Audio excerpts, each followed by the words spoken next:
Alright, I just got back from seeing what is probably the best film 2010, or well, it is the best film 2010. I just got back from seeing Toy Story 3, and I'm just going to review it for you today. I'm not sure I'm going to how to really do this review because I don't have any Toy Story stuff to put in front of the camera for you to look at while I'm talking. The closest thing I got is this lamp here. That's kind of like the Pixar lamp, so you can just stare at that while I'm talking. So anyway, like I was saying, Toy Story 3 is the best film of 2010. I mean, because I know there hasn't been all that much, but I mean, like, it's better than, like, I mean, it's even better than Iron Man 2. That's the only other really kind of good film I can think of for 2010. But yeah, like I said, it is the best film of 2010. But Toy Story is something. Well, the reason it's so great for me to see this is because it's something really special to me. Because I was about 2 years old when the first one came out, and about like 6 when the second one came out. So it was really something I truly grew up with. Just watching when I was little, watching them so many times, and really getting to know every little thing about the movie. So when Toy Story 3 was announced and they said for 2010, I was, now I'm older, and that's why it seems something special. Because this is like the closest thing for me to like what we've seen recently, like with stuff from the 80s, like 80s remakes or sequels to 80s films, when people who were young then are now complaining about those films or like hoping they don't suck. That's kind of like how I was. It's like, I mean, I'm not that much older, but it's still the closest thing to me for that. Kind of like that kind of way. But yeah, Toy Story 3, because I grew up with the first two, that's what made Toy Story 3 all that much more special for me. Because the film does take place almost like in actual time after the second one, so everybody's age, just as how everybody in real life has actually aged. People who watch the movie have actually aged just about as much as the people in the movie, which makes it all that more special to the audience watching. So when I was watching it, it really made me feel, kind of sad for the characters and everything happening. Because, I mean, within the first 10 minutes, you just hit with it. I mean, the film opens up with, like, another famous Pixar montage. But this one's about kind of showing Annie growing up and playing with the toys and stuff. And, of course, playing the classic You Got a Friend in Me song from the first one. And then they just hit it right there a couple years later, and they show, what in their situation now. Because I don't want to go into too much detail about it because, like I said, I just don't want to spoil anything because, like I said, a lot of stuff and this film just really hits you when you first hear it or see it. So anyway, another thing too, like I said, I was actually a little worried about this film because I was hoping it wouldn't suck because this is part 3, but no, Pixar really did go with this. I mean, everything was pretty much flawless in it, just the way it played out, the way it ended the franchise for Toy Story. So it's all good.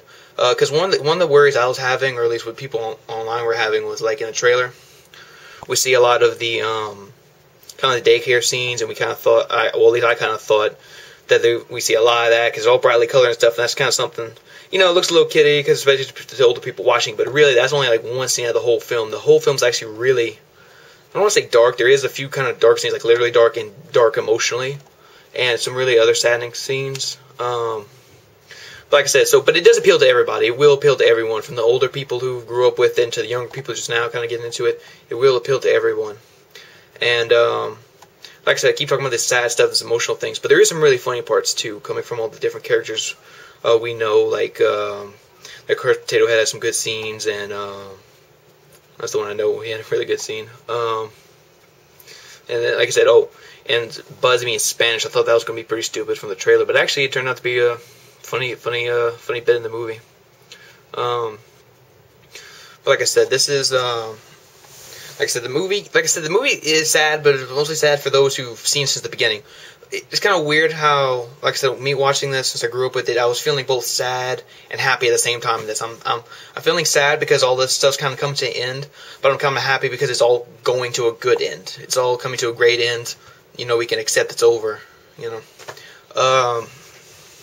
like I said, yeah, that ending really, I mean, it's like a true good ending for, especially not only for this film, but for the whole franchise of Toy Story, and it's great.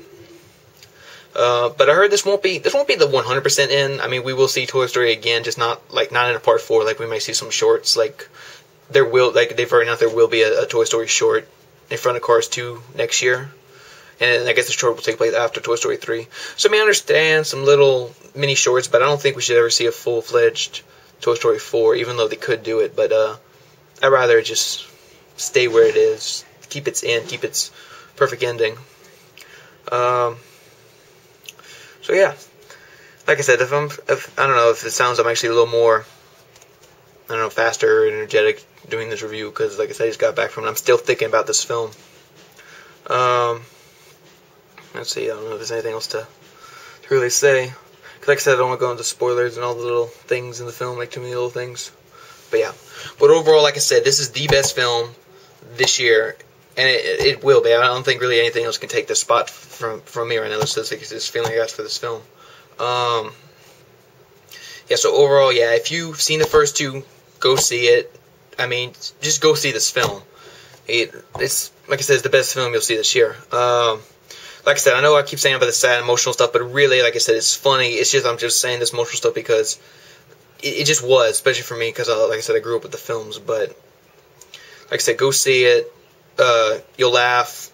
You'll probably cry or at least feel sad. And just take everybody to go see it. I didn't go see it in 3D. I saw it in 2D, so I can't really say if the 3D's worth it or not for this film. But yeah, overall, this film is definitely a 5 out of 5. Go see it.